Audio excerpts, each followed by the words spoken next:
30 years ago, this huge area was all covered with water. Today, the Aral Sea is dying. The sea was once the world's fourth largest lake. Two major rivers, the Amu Darya and the Sir Darya, flowed into it, gathering water from all across Central Asia. The cliffs at the port of Moynak once overlooked a busy harbour. Now they're 100 kilometres from the new coastline. The great Amu Darya River is a fraction of its former size. 97% of the water has been bled away for irrigation right across Central Asia.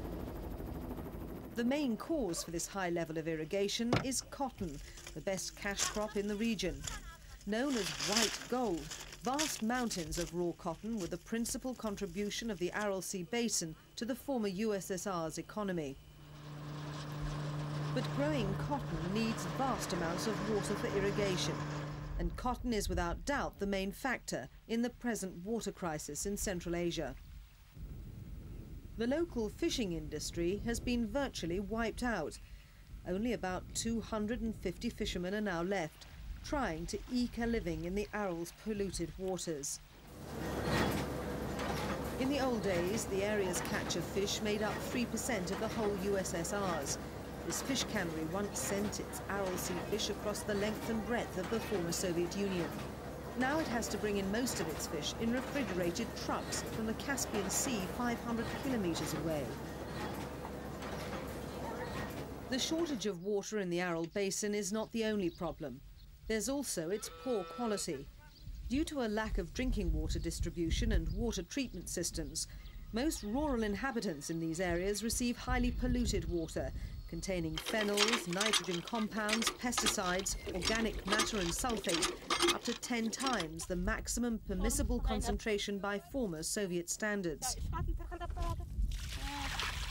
Over half of the water centrally supplied to the rural areas of Uzbekistan, nearest the Aral Sea, doesn't meet government bacteriological and chemical standards. Unpiped and groundwater is much worse. Little, if any, effort is made to monitor water quality in areas lacking any centralised supply. And it's not just the drinking water that's polluted. The fruit and vegetables eaten by the local population are grown on land that was recently treated heavily with DDT and other dangerous chemicals. What did the sea look like when you remember it? The salt and toxins from over-irrigation and excess crop spraying lie like icing on the land. On the desertified bed of the Aral Sea, a white alkali soil has developed, from which an estimated 75 million tonnes of toxic salt and dust are blown away annually.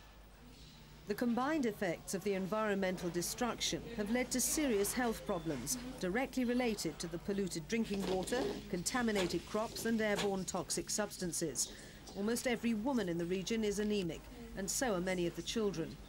Maternal mortality rates are high. Infant mortality and birth defects are rising. According to figures produced in the late 80s, out of 1,000 births, 75 babies died as compared with the average of 25 babies in the rest of the former Soviet Union. The area's poor drinking water is regarded as the most important factor, contributing to a whole range of diseases. The most serious are hepatitis, typhoid, throat cancer, liver ailments, kidney failure and gallstones. All of these illnesses have increased at unprecedented rates. In some areas around the Aral Sea, over 80% of the citizens are ill. But at last, environmentalists from around the world are demanding some kind of action. At the end of September, many of them attended a major international conference in Nukus in Central Asia on the crisis surrounding the loss of the Aral Sea. The presidents of the Central Asian Republic signed a declaration on how to share the water in the region and prevent further harm to what is left of the Aral.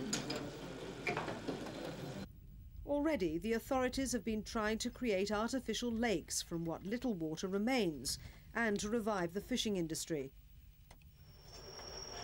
But it's a race against time. This dam has been shored up every day for the last 20 years, and it still can't keep the water back.